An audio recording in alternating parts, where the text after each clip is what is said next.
Na Prever FM, você começa o dia bem informado. Entrevista. 7h05, voltamos com o primeiro jornal na Prever FM. Vamos falar sobre inteligência artificial. A gente fala a respeito desse assunto e a gente está tentando aprender. Nós chamamos aqui um especialista, professor Marcelo Bueno, para bater um papo com a gente sobre isso. Veio de Bauru para cá. Professor, bom dia, obrigado por atender o nosso convite. Obrigado pelo convite. Para chegar aqui tem que acordar um pouco mais cedo. Não tendo, literalmente. Mas foi bom. Professor, a inteligência artificial que se fala muito é um termo usado, eu dei uma pesquisada aqui, desde o início da metade do século passado, né? E hoje está mais em evidência porque a gente está sentindo no nosso dia a dia a presença dessa inteligência, né? Desde 1950, 1940, eles já estão estudando a possibilidade do computador desenvolver inteligência, né? Só que a gente sabe o que era o computador há 15 anos, né? Uma máquina um pouco mais lenta, que não fazia tanto processamento ao mesmo tempo. Então, nos últimos 20 anos aí, principalmente agora nos últimos 10 anos, isso evoluiu muito, né? Bastante. Eu vivi essa época do desenho dos Jetsons, né? Que mostrava realmente uma coisa impressionante para o final da década de 60, né? Uma empregada doméstica sendo um robô, o carro voador, né? Transformando numa maleta, enfim. Quem imaginava o criador desse desenho realmente era um visionário ou não, né? Ou tinha alguma informação aí. Privilegiada, né? Mas acho que sim, acho que era um visionário, acho que era uma expectativa que um dia as máquinas poderiam ficar do nosso lado e nos ajudar em tarefas simples, assim, de produzir alguma coisa, responder alguma coisa, te orientar no caminho, né? Então hoje eu não tenho como sair de Bauru e vir para Botucatu se eu não colocar num GPS ali o endereço específico. Então vai chegar a gente nem percebe hoje em dia o quanto que o computador já está do nosso lado nos ajudando. Isso é bem legal. Eu acho que o mais importante nessa história toda é saber utilizar essa inteligência, né? E usá-la para o bem da humanidade, inclusive, né?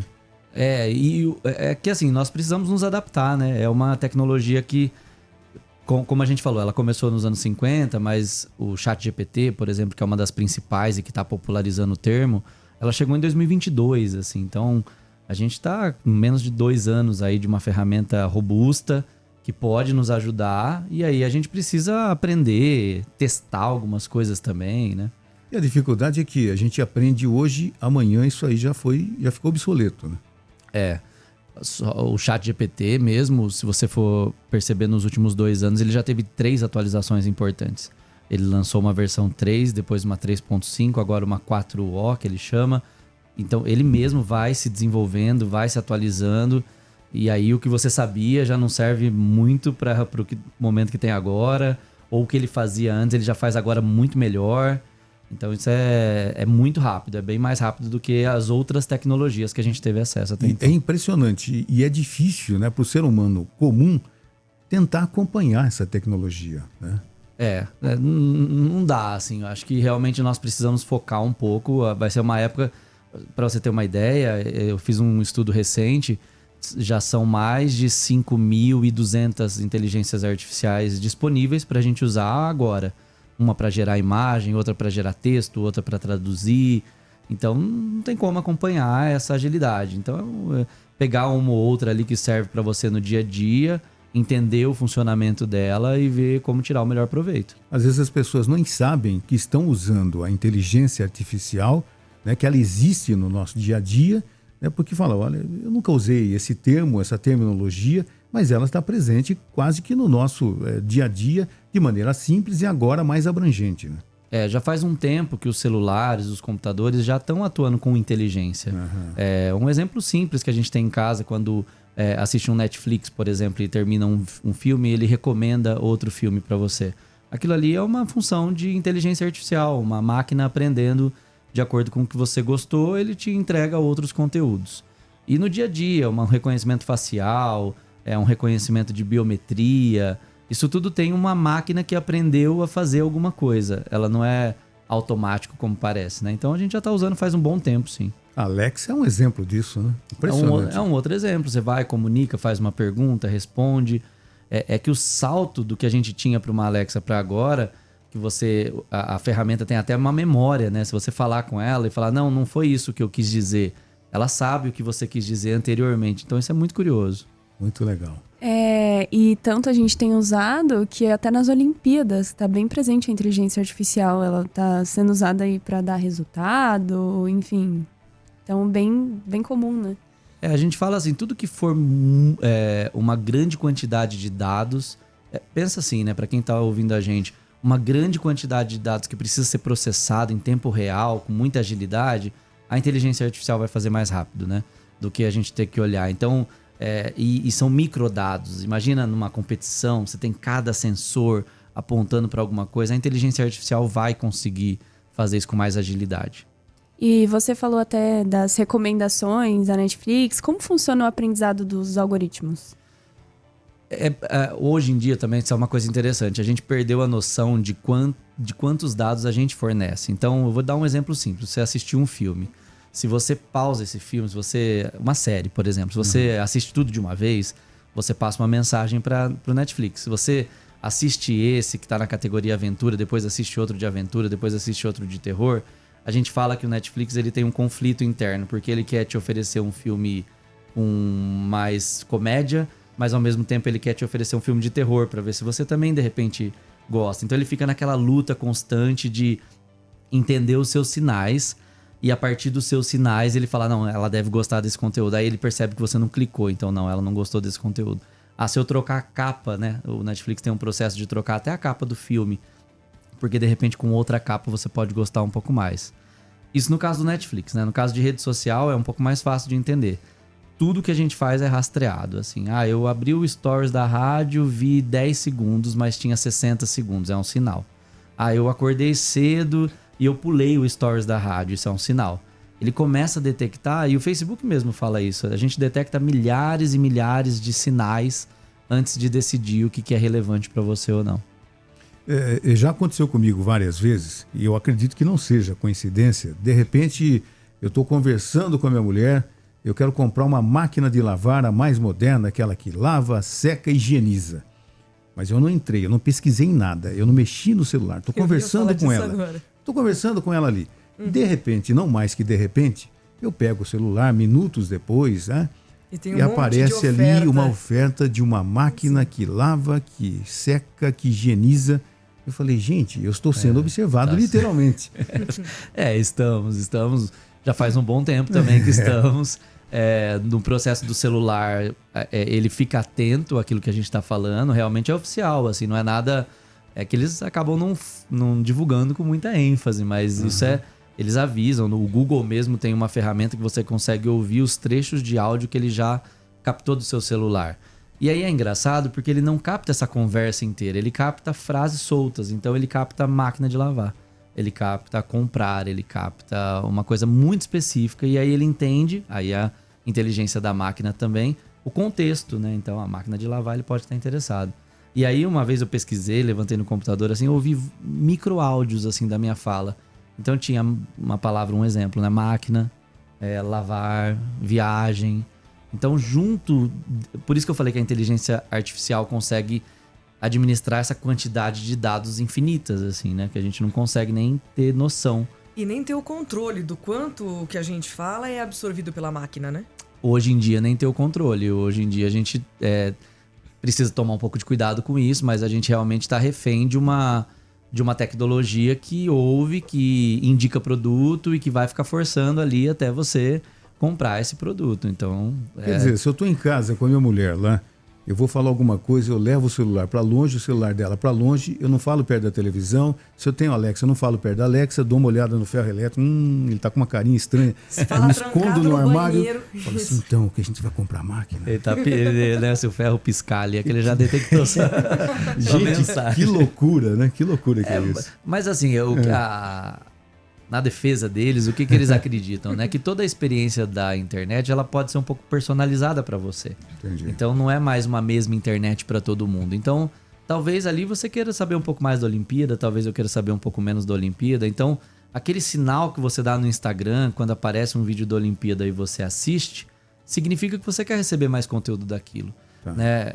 Entre receber um conteúdo meu, que sou uma pessoa distante, e uma pessoa mais próxima, você quer receber o conteúdo de uma pessoa mais próxima. Então, o algoritmo, ele tem alguns problemas, a gente precisa discutir isso, mas ele também personaliza a sua experiência na internet. Isso é interessante. Quer dizer, você está sendo analisado e, né, ele acaba personalizando você também. Olha, vou facilitar a tua vida. Acho que é mais ou menos isso. É mais ou menos isso. Eles costumam falar também, os engenheiros, que a gente não conseguiria administrar o tanto de conteúdo que tem na internet. Então você precisa de uma personalização. Então eu pego aquilo que você se dedica mais, interessa mais e eu apresento para você. Só que eu também privilegio as pessoas mais próximas de você. Então o dono do Facebook, ele fala que no futuro vai ser muito difícil ver uma internet que não seja feita para cada tipo de pessoas. Então a minha internet é diferente da sua internet. O meu Google, o meu resultado do Google é diferente do seu resultado do Google. Então isso faz a gente pensar um pouco. E você acredita que esses algoritmos acabam contribuindo para formar bolhas sociais?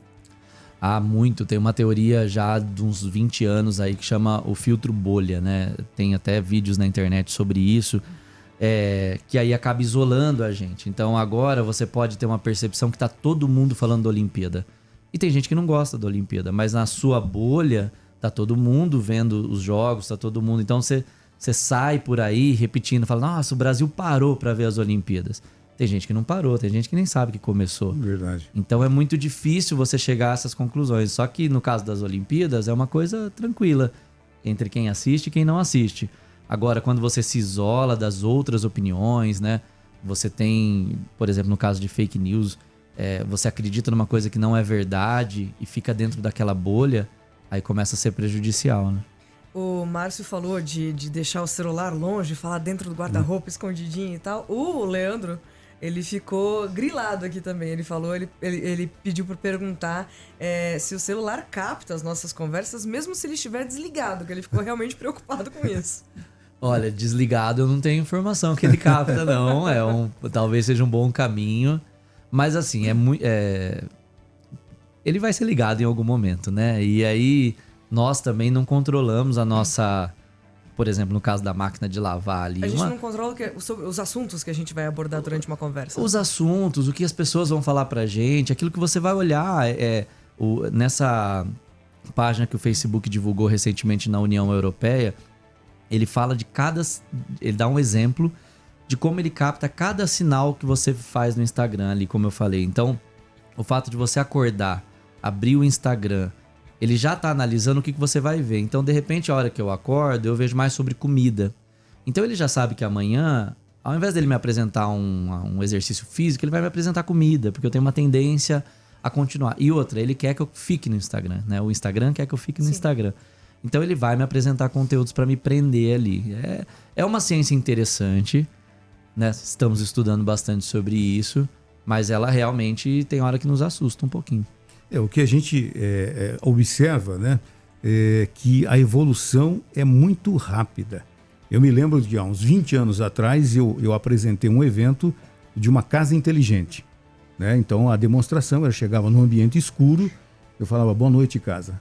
Acenda a luz. E ela acendia, ligue a TV, né? Falei, gente, deixa eu correr daqui, que isso aqui é bruxaria, né? Mas enfim, se naquela época, mais de 20 anos, isso acontecia, imagina o que é possível se fazer hoje. Hoje em dia, nesse campo de casa inteligente, de tecnologia, a gente tem muito sensor, né? Então, hoje em dia você já nem precisa mais dar bom dia à casa. Você chega, ela vai acender. Quando ela detectar que o seu celular está se aproximando do perímetro da casa, ela já liga o ar-condicionado. Se for à noite, ela já deixa a luz baixa, se for de dia. Então, a junção entre sensores de movimento, sensores de presença, com dados e até com hábito, né? Então, você programou também isso. Você programou, você comprou isso pré-programado. Então, eu quero uma luz que quando chegar à noite ela já vai ficando mais baixa, ali 10 da noite, porque eu tenho que dormir. Entendi. Então, olha que interessante. Existe uma possibilidade de usar tudo isso a nosso favor. Só que, assim, nós como população, né, nós precisamos também aprender, né? Olhar, saber o que é legal para nós ou não, onde eu quero compartilhar os meus dados ou não. É difícil também a gente ter essa visão como se a gente não tivesse opção. A gente tem, né? A gente pode, às vezes, não compartilhar um dado com um aplicativo. A gente pode não... quando você aparece algum anúncio para você, como da máquina de lavar, você pode ali no cantinho falar, não quero mais ver esse anúncio. Não quero mais ver, é verdade. Você então, tem opções, né? Tem opções, assim, só que é um caminho, eu concordo, né? Um pouco mais difícil, né? De ficar toda vez tirando um anúncio. Então tem uma hora que a gente desiste de falar. Até porque alguns são bem persistentes, né? Não tenho dúvida. 7h20 agora. São 7h20, nós estamos conversando com o professor Marcelo Bueno sobre inteligência artificial. Você pode também entrar na nossa conversa, participar, 3440-1009, é o nosso WhatsApp do primeiro jornal da Prever FM, que vai para um rápido intervalo para a gente tomar uma água naturalmente e já voltamos. Entrevista. 7h21. Hoje aqui no estúdio o professor Marcelo Bueno falando sobre tecnologias e inteligência artificial. O bom é quando a gente usa tudo isso para o bem, né, professor?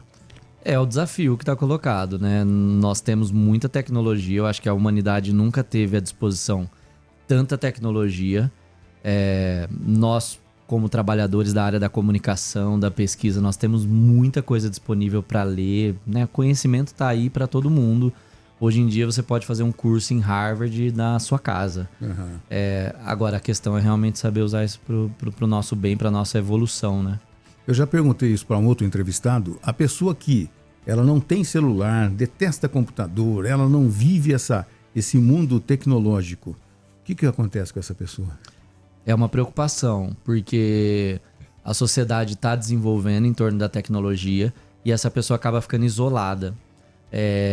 Do mesmo jeito que a gente sempre teve partes da sociedade que ficaram, né, separadas, afastadas, marginalizadas, vamos dizer assim, a gente tem uma preocupação muito grande hoje se as pessoas não vão ficar também isoladas da comunicação. Então, como que a gente vai empregar uma pessoa daqui 10 anos, daqui 5 anos talvez, que não saiba mexer num computador, né, que não saiba mexer num celular? Mas a função dela não precisa. Quase toda a função vai precisar lidar de alguma maneira. E em algum momento a gente tem que lidar com a tecnologia de alguma forma, né? A gente tem, até por proteção. Às vezes você pode não trabalhar com computador, mas se você não souber usar um computador dentro da empresa, você pode colocar os dados da empresa em perigo. Você pode clicar num vírus e contaminar a rede de computadores da empresa. Então só estou dando um exemplo de, mesmo não trabalhando com isso, você vai precisar saber. Com a inteligência artificial, a gente também está entendendo que ela vai evoluir muito o nosso trabalho. Então, por exemplo, eu produzo texto, então eu consigo fazer pesquisas mais rápidas, eu consigo melhorar a quantidade de dados que eu avalio. E aí, se você colocar do meu lado uma pessoa que nem sabe o que é inteligência artificial, ela vai estar muito atrás. Então, a gente precisa tomar um cuidado para que a sociedade avance junto, né? Não vai ser legal no futuro a gente falar, nossa, somente aquelas pessoas dominam a inteligência artificial e essas outras estão totalmente desatualizadas. Isso não é bom pra gente. Eu acredito que vai ser até uma coisa natural, né? Sim, Hoje nós demos uma notícia de um garoto de 7 anos em Ourinhos, né? Que observou um asteroide com 7 anos. Na e a galera de dele... Marte. Na órbita de Marte. E a galera dele, a turminha dele tinha 5, 8, 9. Então, O mais velho tem 9 anos. então você imagina, acho que naturalmente vai acontecer, né? Hoje em dia é comum, às vezes até prejudicial, você vê uma criança de 2, 3 anos com o celular. Para facilitar o pai, para facilitar a mãe, ele não para quieto, então vai jogar. Era a tela da TV, né, que criavam as crianças. Hoje é Falar a tela a do babá celular. eletrônica, Exatamente. antigamente era o termo usado, né? E hoje em dia, essa molecada está vindo já naturalmente nesse processo, né? Acho que o desafio não é para a nova geração. A nova geração já vem com esse software instalado. Acho que até na barriga digital, da mãe, né? Já vem digital, ele já tem facilidade de mexer. A nossa dificuldade é realmente essa geração da transição, que é a nossa ali, ou os nossos pais, os nossos avós, que, por exemplo, hoje em dia, os nossos avós, se eles não sabem usar um aplicativo do banco, eles podem ser vítima de golpe. Não tenho dúvida. E é muito comum acontecer isso. Muito comum. No WhatsApp, receber um pedido de alguém com uma foto minha no WhatsApp pedindo dinheiro, e aí a pessoa vai lá e faz o Pix. Então isso também é desenvolvimento tecnológico, isso também é forma de avançar como sociedade. Mas essa geração nova, eu tenho algumas preocupações em relação ao excesso de tela, ao excesso de tempo, Mas eu acho que essas coisas vão acabar se equilibrando. Agora, realmente, a nossa geração e a geração mais velha, eu acho que a gente precisa tomar um cuidado especial para que eles não fiquem para trás. Falando de certa forma, dessa dependência que nós estamos gerando, né, da tecnologia de um modo geral, principalmente da inteligência artificial.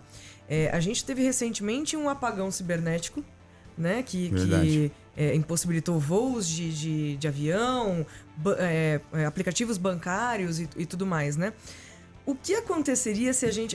Há essa preocupação, né? De explosões solares que podem deixar o planeta inteiro sem conexão com a internet.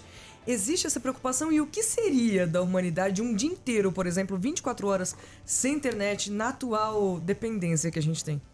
Olha, é difícil imaginar o que seria um dia nosso sem conexão. Eu lembro quando teve o apagão no Brasil, o apagão de energia, né? Há muito tempo ali, não sei se muito tempo. Na usina de Itaipu. Que teve um envolvimento aí, não sei até que momento, né? Bauru passou por essa história aí. E eu lembro que aquilo foi bem assustador, mas inclusive interessante estar numa rádio, porque a rádio, naquele momento, foi o que nos salvou, né? Verdade. A gente tinha rádio para conectar. Eu lembro que eu cheguei em casa, estava tudo apagado, ninguém tinha entendido nada. Eu liguei o rádio do carro. E aí eu consegui entender, falei, vixe, São Paulo também tá apagado. Eu falei, bom, tá tudo, né? Tudo tá apagado. Não foi só aqui. Coisa boa não é, porque é muita gente apagada. Mas enfim, agora imaginar um dia nosso sem internet, é praticamente um dia perdido. Se você for pensar em relação a trabalho, em relação a estudo, em relação à comunicação entre as pessoas, é um dia quase perdido. Nesse caso do apagão, a gente já vinha esperando que em algum momento fosse acontecer um apagão. Tinha acontecido uma explosão solar 2 semanas antes e que poderia chegar e poderia desconectar algumas coisas, que seria depois consertado e voltaria, não era nada definitivo. E não tinha acontecido. Eu lembro que quando a gente cruzou 1999 para os anos 2000 também... O bug do milênio. Era esperado ali que a gente também tivesse um problema na atualização dos computadores e que eles se desconectassem. E isso foi com antecedência, foi sendo visto e não aconteceu. Aí dessa vez teve uma falha num sistema da Microsoft, lá um sistema que é responsável pela atualização do Windows, e algumas coisas ficaram fora. Então você vê o caos, né? Gente recebendo passagem aérea escrita no papel. Bloquinho com caneta. Bloquinho com caneta, às vezes não sabe mais nem escrever ali à mão. Como é que escreve? É verdade. O que eu tinha tá na nuvem. Então, e aí? Meus documentos, eu não tenho impresso aqui, tá tudo na nuvem. É muito comum, assim. A última viagem que eu fiz, assim, eu só com o celular no bolso. O RG, a CNH digital, a passagem digital, minha foto tá ali, a informação do voo tá ali. Quer dizer, se perder o celular... Aí é um outro problema. Aí o nosso medo é isso, é perder, ser roubado. Enfim, é terrível, né? E com toda essa tecnologia a gente está até acostumado, mas quais avanços da inteligência artificial você poderia destacar que as pessoas ficariam até surpresas? Olha, são muitos, mas assim, eu acho que tem sido muito interessante a produção de texto que ela tem feito. Hoje é incrível. Nós sabemos o valor de um profissional de comunicação produzindo um texto. Mas é incrível quando você percebe que você pode subir para a inteligência artificial um livro de 300 páginas e falar assim, resume esse livro para mim, os principais tópicos, e ela te dá isso em 2 minutos. Então ela é mais rápida que nós, né? Claro. Concordamos que não tem como a gente fazer isso em 2 minutos. É interessante quando você fala, eu preciso produzir uma chamada para um programa, produza aí 10 opções de chamadas para mim. Em 1 minuto ela vai te dar 10 opções de chamada. Então isso também é muito interessante. A geração de imagem está muito legal. Ela tem gerado imagens cada vez mais realistas. Isso nos preocupa em algum momento, né? Porque eu posso criar uma imagem e falar que aquela é verdade e não é. O direito autoral também é uma coisa que preocupa a gente. Mas é muito interessante perceber que você pode hoje ilustrar uma atividade, ilustrar uma aula, ilustrar uma atividade de uma escola infantil com uma imagem gerada por inteligência artificial. Outra coisa legal que eu acho que a inteligência artificial vai fazer é o lance das barreiras de línguas, né? A tradução simultânea vai ser uma coisa que a gente vai conseguir fazer de uma maneira muito fácil daqui a pouco. Então, eu falo com você em português, você vai estar com algum fone que ouviu e detectou e transcreveu isso e traduziu isso, né? Muito comum, já estão fazendo isso. Já tem bastante, assim.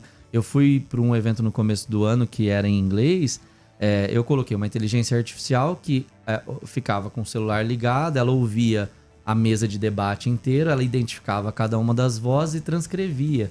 Então ele falou isso, ela falou aquilo. Acabou a palestra, ela já me dava quais os principais tópicos, o que eu precisava saber sobre aquilo. Escola de idioma não vai gostar muito disso, não. Então, tem alguns negócios vão precisar se reinventar, né? Uhum. Só que é isso, olha que interessante. A escola de idioma vai deixar de existir no futuro? Não sei, porque a gente precisa aprender a falar. Claro. Agora, você vai ter uma ferramenta que traduz de uma maneira mais fácil. Então, eu também não sou muito apocalíptico, assim, de... meu Deus, a inteligência artificial vai tirar nossos empregos e vai acabar com as nossas empresas. Nós vamos precisar nos adaptar. Né? Agora, se realmente a gente não se adaptar, pode ser que ela tire alguns empregos. Até porque, tecnicamente, sempre tem que ter o humano atrás daquela tecnologia para fazê-la funcionar perfeitamente, né? Vai ter um humano. É que a diferença é que talvez ao invés de 10 humanos, vai precisar de um só para operar. Sim. Ele vai controlar tudo. Né? Ele vai controlar tudo, ela vai agilizar ali muita coisa. Mas tem uma frase que eu ouvi também nesse evento que eu fui que foi muito interessante, assim, que a inteligência artificial ela não vai tirar o seu emprego. Mas uma pessoa que usa a inteligência artificial bem, aí pode ser que essa pessoa tire seu emprego. Tenha mais chances que você. Tenha mais chance, ela vai ser uma pessoa mais habilitada, né? Ela vai ter mais... É como se fosse um canivete suíço, sabe? Então, eu tenho uma habilidade de traduzir um texto, de produzir um texto mais rápido, de te questionar, de fazer uma pesquisa. Então, eu me apresento como um profissional com mais ferramentas. Isso é interessante. Essas inovações, né, que a inteligência artificial nos proporciona, elas vão ser acessíveis a todas as pessoas? A pessoa vai ter que ir atrás, pesquisar, se dedicar, ou vai ser um negócio restrito? Não, isso é uma característica da inteligência artificial. Assim, ela é uma tecnologia muito aberta. Ela não é uma tecnologia que você depende de grandes computadores para usar. Então, hoje você pode baixar, por exemplo, o ChatGPT. Você pode baixar um aplicativo em quase todos os celulares, pelo menos, né, os medianos aí para mais modernos. Você pode usar pelo navegador do computador, né? Você não precisa ter um computador super potente, porque antigamente você teria que ter um computador com uma grande capacidade de processamento. Então, por um lado, ela está acessível, ela é mais fácil do que antigamente.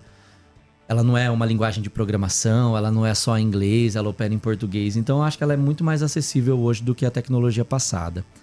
Mas a questão é o saber usar, né? Então, isso que talvez não seja tão acessível. Se você não estudar um pouco sobre o ChatGPT, você vai lá e fala assim, ChatGPT, me responda sobre isso. E vamos supor que ele deu uma informação errada ali no meio. E aí? Como que você vai saber isso? Como que você vai detectar que aquela informação pode não ser verdadeira? Vou dar um exemplo para vocês. Eu pedi uma indicação para o ChatGPT de 5 livros sobre tecnologia recentemente. Ele me deu 5 indicações que eu pedi. Aí eu fui procurar os livros para comprar ou para fazer download, né? Alguma coisa assim. E aí eu encontrei 4 livros. O 5º livro não existia. Ele misturou um autor, um nome de um autor com o sobrenome de um outro autor. E aí, ele criou um título. Ele criou uma coisa nova. Ele criou uma coisa nova. A gente chama de alucinação, né? A própria equipe de tecnologia da empresa fala que o ChatGPT, em alguns momentos, ele alucina. Olha que interessante. E quem vai detectar essa alucinação? Uma pessoa que estuda, como eu consegui ali naquele momento, e falar assim, poxa, não encontrei esse livro. Aí eu falei, bom, será que o título tá errado? Vou colocar o nome do autor. Não encontrou o autor. Aí eu falei, bom, será que é para escrever em inglês? Aí escreve em inglês, não encontra o livro. Então você percebe. Agora, se eu pego aquela lista, se eu mando para os meus alunos e falo, comprem esse livro aí, esses livros são excelentes, eu ia passar vergonha, porque alguém ia falar. Aí alguém ia chegar, professor, eu rodei a cidade inteira e não encontrei esse 5º. Então, aí eu ia passar vergonha. O ChatGPT também falha. Também falha. Né? Por isso tem que ficar realmente atento. E se você realmente não faz essa pesquisa, não vai atrás para saber? Porque o ChatGPT, por mais que pareça que ele é um ser inteligente... Infalível. Infalível, muito rápido. Na verdade, o que acontece com ele é que ele sugere algumas palavras na sequência, né? Como se ele fosse uma ferramenta que consegue adivinhar a próxima palavra dentro de um texto de acordo com a probabilidade daquela palavra estar correta. Então, se eu falo, bom dia, você quer tomar um? Ele sabe que a probabilidade de ser café é muito grande do que ser uma chuva, né? Então, ele é uma ferramenta que por trás tem muita matemática Mas é isso, você precisa realmente estudar, entender, porque senão você vai ser enganado pela tecnologia. Quer dizer, trabalha com probabilidades, né? É. E a probabilidade de ser um café, no caso do seu exemplo aí, é muito grande. Mas pode não ser. Mas pode não ser. E aí você precisa realmente do operador humano. Pode ser um chá. Pode ser um chá. Você precisa do operador humano para muitas vezes falar assim, chat, esse livro não... Aí foi o que eu fiz no meu exemplo. Eu respondi para ele, chat, chamei ali de chat. Eu falei, esse livro não existe. Ele, desculpa, eu me confundi. Ele pede desculpa mesmo, é engraçado. Né? Porque ele tá treinado para operar pra gente ali numa interface, né, que a gente chama como se fosse um humano. Então ele, desculpa, eu me confundi, segue outro livro para você. E além dos erros bobos, tem algumas polêmicas envolvendo expressar alguns tipos de opiniões. Então, já teve polêmica do ChatGPT talvez reproduzir alguns preconceitos. O que você acha sobre? É possível, porque o ChatGPT também, ele é treinado a partir de dados que a gente fornece. Ele é treinado a partir de percepções humanas também. Então, o exemplo que eu dei do café, né? Você quer tomar café ou chá. Por que provavelmente ele vai falar café? Porque a maioria dos nossos dados, das nossas conversas, apontam para o café. Se fosse em Londres, provavelmente ele apontaria chá e não café. Então, principalmente quando a gente fala de reconhecimento facial, de detectar se aquela pessoa tem mais probabilidade de fazer alguma coisa errada ou não, você começa a entrar num campo muito perigoso. Porque se ele for pegar os últimos dados e você pegar que a maior parte da população carcerária é preta, você pode entender que a probabilidade seja disso acontecer de novo. Isso está totalmente errado, isso é totalmente um viés preconceituoso. Mas a tecnologia vai ser treinada com esses dados. Então, isso nos preocupa bastante. Assim. Então, quem hoje tem mais probabilidade de cometer um crime? Nós não temos como saber de acordo com a identificação facial, né? Nós não temos como saber de acordo com onde a pessoa mora. Então, é uma preocupação. Nós temos muitos dados. Se você for analisar a Botucatu de cima, né, e detectar áreas da cidade que possam acontecer mais crimes, você não pode colocar aquela região como se aquela região, todo mundo cometesse crime. Então, a gente vai ter que tomar cuidado com generalizações também, né? Então, se a probabilidade aponta para essa região ter mais crimes, então essa pessoa que veio dessa região provavelmente ela é uma criminosa. Está totalmente errado. Quer dizer, quem alimenta tudo isso para a inteligência artificial, nas conversas, nas pesquisas e tudo mais, contribui para que isso aconteça, né? Contribui, só que é um caminho também muito automático, né? Então, se a gente fosse detectar Botucatu assim por cima e falasse, poxa, toda noite acontece um assalto na região central, você automaticamente detecta que aquela região ali é uma região de alerta, ela é uma região muito perigosa. Mas você vai ter que tomar cuidado e ter alguma programação ali para falar, mas nem todo mundo que está nessa região é perigosa. Ela é uma região que acontece bastante crime, ela é uma região que precisa de uma atenção dobrada, mas eu não posso interpretar que todo mundo que está ali para cometer um crime. Porque os fenômenos sociais não se resumem à matemática, né? Não se resumem à matemática, não se resumem a uma conclusão, a uma probabilidade. Você pode estar equivocado, né? E então nós temos que treinar a inteligência para isso também. Hoje em dia o campo de estudo da inteligência artificial ele está muito amplo, assim. Então tem muita gente. Eu posso falar pela academia, assim, eu estou fazendo um doutorado em comunicação. E assim, o que tem de trabalho querendo entender e pesquisar sobre inteligência artificial é muita coisa. Muita gente querendo entender o campo da comunicação ou as outras áreas e a inteligência artificial. Então eu acredito que se a gente continuar acreditando na educação, a gente vai ter um bom futuro aí. Bom, agora são 7h40. Hoje o professor Marcelo Bueno falando sobre inteligência artificial. É o nosso convidado aqui do Primeiro Jornal. A gente vai estender, temos mais um intervalo, mas temos a sequência aqui com o professor. Algumas emissoras de TV nos Estados Unidos já testaram o apresentador artificial, né? Ele não existe, ele está lá fazendo o programa jornalístico e tudo mais. Não dá ideia, Márcio. É isso que eu falo. Tomara que não chegue aqui, esquece esse negócio. Ou será que já é uma inteligência artificial? Será que nós não estamos aqui? Pode ser. Isso é um holograma? Você veio de fato. Será que eu tô lá em Bauru você está ainda? em Bauru? Será que a Tata já levantou e está aqui? 7h40, já voltamos. Entrevista. 7h42, primeiro jornal na Prevera FM com o professor Marcelo Bueno falando sobre tecnologias, inteligência artificial e tudo mais. Professor, as empresas vão ter que se adequar também no seu quadro de funcionários, com cursos, com atualização, para que elas estejam de maneira competitiva no mercado? Olha, assim, isso dá para ser um pouco taxativo. Assim, as empresas que não se atualizarem a respeito da inteligência artificial, elas vão perder muito dinheiro. Porque eu fui há 2 semanas num evento só sobre inteligência artificial. E, olha assim, eu confesso que eu sou uma pessoa que estuda bastante. Eu tô fazendo doutorado, eu tô nas aulas ali, tô estudando para trazer algumas coisas para os alunos. Mas eu fiquei muito surpreso com o tanto de coisa nova que tinha nesse evento. Eu achei que a inteligência artificial para empresas estava num campo de adaptação. Entendi. E tem gente já ganhando dinheiro, trabalhando com isso, já treinando robôs próprios, né? Porque a inteligência artificial, além de você usar aquela que está desenvolvida, você pode desenvolver a sua. Você pode programar a sua inteligência artificial. Se adequar à sua realidade, né? A sua realidade. Sabe o que você pode fazer? Você pode pegar os textos que você escreveu, vamos supor que você seja um autor de livros, de poesias, você pode colocar para a inteligência artificial todos os livros que você já escreveu. E aí ela aprende o seu estilo, ela aprende o seu jeito. Então você cria o que eles chamam de agente. Então você cria o seu agente. E aí que interessante, da próxima vez que você pedir algum texto, da próxima vez que você pedir para ela responder alguma coisa para você, ela vai responder baseado no que ela aprendeu. Então, isso que eu falei, antigamente para você ter isso desenvolvido na sua empresa era muito caro. Muito caro. Hoje em dia você vai ali no chat GPT e criar meu agente. Aí ele vai perguntar por favor, submeta alguns livros, alguns materiais da sua empresa que eu possa entender o seu contexto. Aí você coloca ali para ele, pronto, tá programado. Basicamente é isso, assim, você criou um agente da sua empresa, você criou um agente seu. Então isso pode ajudar a tirar dúvidas, isso pode ajudar a ter contexto, ele vai aprendendo, né? Eu fico imaginando dentro de uma empresa 2 cargos de chefia que têm ideias diferentes, né? Cada um tem o seu agente. E aí, quando chega na direção, na presidência, fala assim, então, o que vocês têm para mim? Eu tenho isso, eu tenho aquilo. Aí vai ser uma briga de inteligência artificial, de agentes. Eu imagino também que tenha um desafio quando o agente apontar para um lado e o humano quiser outro, né? Se você for olhar até no Google Maps, né? De repente a sua experiência ali fala, não, vai por esse caminho que é mais rápido.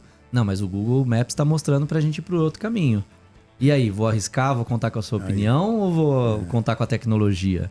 Eu confesso que às vezes eu vou pela tecnologia. Se o Google fala para ir para um caminho, eu acabo indo pelo caminho. O GPS já me fez andar em círculo em São Paulo. Então, já te colocou em lugares, né? Pode te colocar em lugares mais perigosos. Então, a inteligência humana nesse caso aí ajuda muito. Mas tem alguns momentos que a gente prefere terceirizar, né? Quer dizer, a gente vai usar de maneira, de forma menor, inclusive, a nossa inteligência. A gente não vai se exercitar, por exemplo, fazer uma conta de cabeça, né? Quanto é a inteligência artificial, quanto é 8 vezes 7? 56. Se a gente não utilizar isso, a gente corre sérios riscos de ter danos cerebrais, inclusive, né? Acredito que sim. A gente fala que a inteligência artificial deveria ser usada para te ajudar nas funções repetitivas. Naquelas funções que são mais cansativas e que são basicamente braçal. Para que você tenha tempo para fazer funções mais criativas e que aí a gente conta com a sua experiência, com a sua expertise, com as suas habilidades humanas para falar, não, aquele texto, por mais que ele seja um texto criado por inteligência artificial, ele não tem uma emoção, ele não tem... Aí você fala, ChatGPT, deixe um pouquinho menos robótico esse texto, deixe ele mais natural. Aí ele vai e deixa, esse que é o desafio. Né? Porque E ele vai deixar, né? Ele vai deixar. Então, escreva de uma maneira mais comercial, ele vai deixar. Escreva de uma maneira mais humana, ele vai deixar. Mas quem sabe aí a gente consegue ter um pouco de tempo livre para deixar ele fazer esses 10 textos que eu falei aí e você ter tempo para falar, bom, ele tá fazendo os 10 textos, então eu vou fazer uma outra versão aqui, só minha. Né? Entendi. Ô professor, qual que é o que você poderia destacar que foi a grande evolução, a grande sacada, o grande diferencial dessa inteligência baseado em todo esse bate-papo que nós tivemos? Qual que é que eu falo? Isso aqui realmente é sensacional. Olha, É difícil elencar uma só, mas eu realmente estou muito surpreso com a capacidade do ChatGPT, que é uma das inteligências artificiais. O Google tem uma também que chama Gemini, o Facebook tem uma que chama Llama. Então são várias inteligências artificiais. Eu estou falando muito do ChatGPT porque ele é o exemplo mais próximo e mais fácil. É o mais utilizado também, né? Mais conhecido. Mais conhecido, ele está se popularizando muito fácil. Inclusive, se você baixar pelo celular, você consegue fazer um diálogo com ele, né? Abrir uma opção ali que você conversa e ele te escuta e ele te responde com uma voz humana. Mas eu tenho me surpreendido bastante com a capacidade dele de ler documentos. Ler, fazer resumos, acompanhar em tempo real. Eu posso mandar 10 arquivos. Por exemplo, o Google, eu posso mandar um livro de até 400 páginas. Eu posso mandar um vídeo de até 3 horas. E ele detecta aquilo em 2 minutos. Ele lê aquilo. Então, meu cérebro não consegue entender como que alguém consegue ler 400 páginas em menos de 2 minutos. Então, E dá para confiar plenamente nisso? então, tem que tomar muito cuidado, assim. Então, quando ele me dá o resultado de, esses são os pontos importantes, aí eu pergunto sempre assim, que página que tá? Aí ele me dá a página, eu vou lá e confiro. Só que eu contei o exemplo para vocês ali. Eu tive uma experiência negativa com a indicação de 5 livros e que um deles não existia.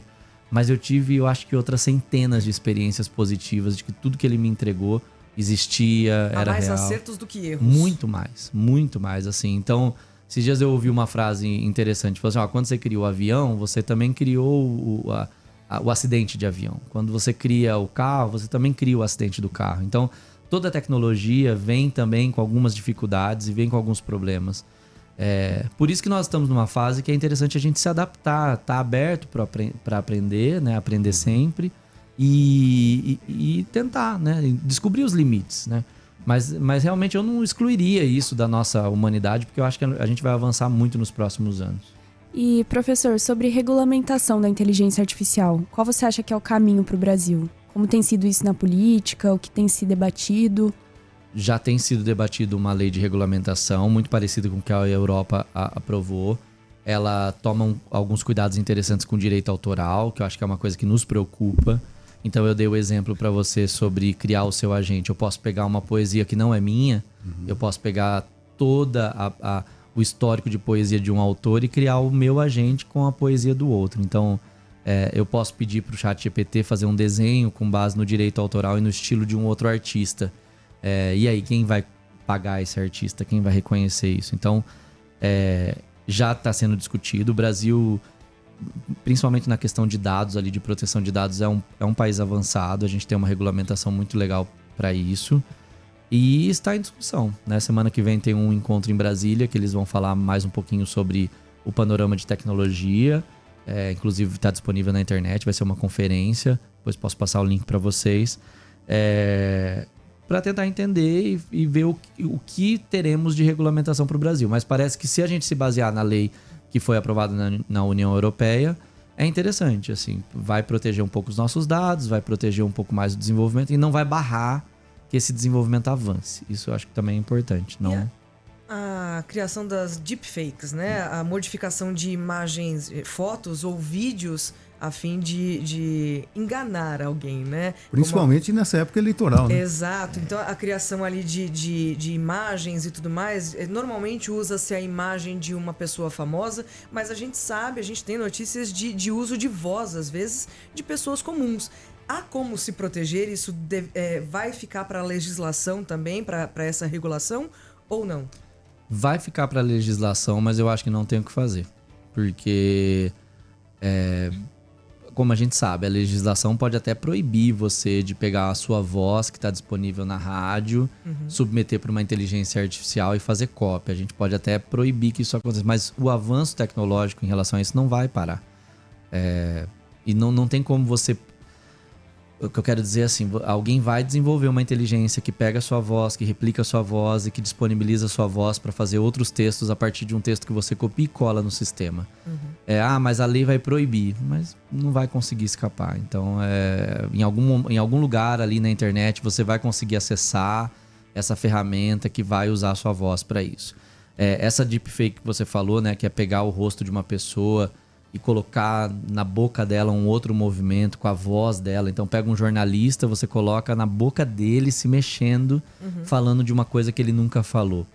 né? Já está acontecendo nos Estados Unidos de algumas dubladoras já não terem mais o emprego porque a inteligência aprendeu todo o estilo de locução daquela voz e aí você submete um texto e ela refaz. Então, nós vamos tomar cuidado para que isso não, né? Pelo menos esperamos que isso tome cuidado para que isso não aconteça, mas vai ser muito difícil controlar. O que nós vamos precisar aprender, como nas fake news, é detectar. Eu sei que é quase utópico, né? Mas assim, é treinar a nossa população para tomar muito cuidado com notícias falsas.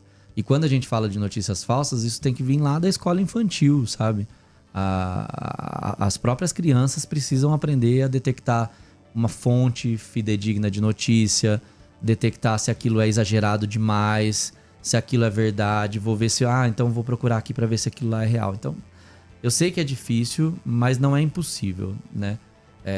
E você, de repente, olhar um vídeo que chegou para você no WhatsApp ali e falar, poxa, será que isso é verdade, né? Será que isso não tá? Um asteroide vai bater no Brasil na semana que vem. Poxa, não vi nada disso na televisão, não vi nada nos veículos.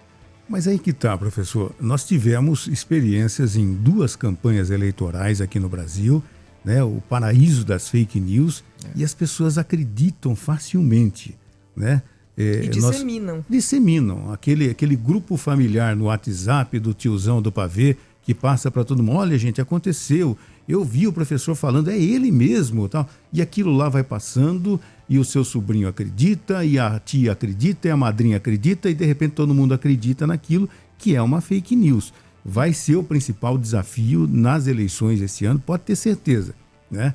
E a legislação, ela não é muito específica qual a punibilidade que vai ser feita para quem disseminar essa notícia falsa, essa fake news, essa inteligência artificial, usando lá um candidato a prefeito pedindo o seu voto, prometendo mundos e fundos, mas não foi ele que prometeu. O que a gente espera é que a legislação agilize isso, porque nas eleições o prejuízo pode ser muito grande, né? A gente pode não ter como recuperar isso. Você pode manchar a reputação de um candidato, você pode mudar o rumo da eleição por uma notícia falsa. Mas, infelizmente, está aí, né? Elas já estão aí, né? Essas notícias já estão sendo criadas desde a outra eleição. Então, a nossa confiança nesse caso é que a população tenha senso crítico, que ela aprenda a questionar. Eu sei que é difícil, eu sei que parece muito distante, mas não tem outro caminho, porque a tecnologia ela já está colocada. Não é nem que agora nós vamos conseguir impedir a tecnologia de chegar nesse ponto, ela já está aí. Já está aí. Né? Hoje tem uma ferramenta que chama Aging, que você coloca ali a sua foto, você lê um texto de 1 minuto, ela pega o seu rosto ali e depois os próximos vídeos ela gera automaticamente, só você escrevendo o texto, ela põe na sua boca. Então isso já está disponível, né? Não vai ter como impedir que isso chegue na gente. Agora, o que dá para fazer é alertar a população a respeito das notícias falsas, a respeito de pesquisar fonte. Isso tudo é um desafio que está na nossa mão também, né? Eu acho que vai ser muito difícil porque a polêmica existe. A gente está tendo aí nas Olimpíadas, a abertura das Olimpíadas, né? Uma queda de braço, foi isso, foi aquilo, não foi bem isso que eu quis dizer. Enfim, nós temos um Fla-Flu, um Corinthians e Palmeiras universal e é difícil reverter tudo isso, né? É difícil porque nós estamos vivendo numa época também que as pessoas... muito do que a gente falou do filtro bolha, né? As pessoas estão dentro de uma bolha e elas querem acreditar e ouvir somente aquilo que as agrada. Verdade. Então, quando você tem uma sociedade nesse ponto que não quer ouvir a opinião contrária, então eu torço pro São Paulo, você torce pro Corinthians e eu só quero saber notícias do São Paulo, eu só quero ver sobre o São Paulo... Isso me deixa isolado, né? E nós não nascemos para viver isolados. A nossa sociedade não vai viver bem se eu não puder sentar com você e falar sobre futebol sem ter uma briga. No campo político é o que acontece, né? Ninguém consegue sentar hoje para debater política sem ter uma briga no final. Infelizmente. Nós vamos precisar mudar. Professor Marcelo Bueno, muito obrigado. Márcio, eu pedi pro pessoal aqui, o pessoal tá pedindo para ele divulgar as redes sociais dele. O pessoal ficou encasquetado, quer tirar dúvida depois, viu? Eu vou pedir isso agora no finalzinho. No momento que eu tô agradecendo, ele se deslocou até Bauru, é professor também da Unisagrado. Exato. Né? Muito obrigado por ter vindo aqui presencialmente. Claro que a gente vai abusar do professor Marcelo outras vezes, né? Pode ser até artificialmente, pode vir. Eu mando um avatar, Isso é legal, isso é legal.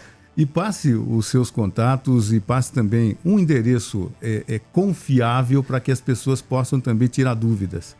Cuidado aí, se ver meu rosto espalhado por aí, pode não ter sido uma fala minha. Tá vendo?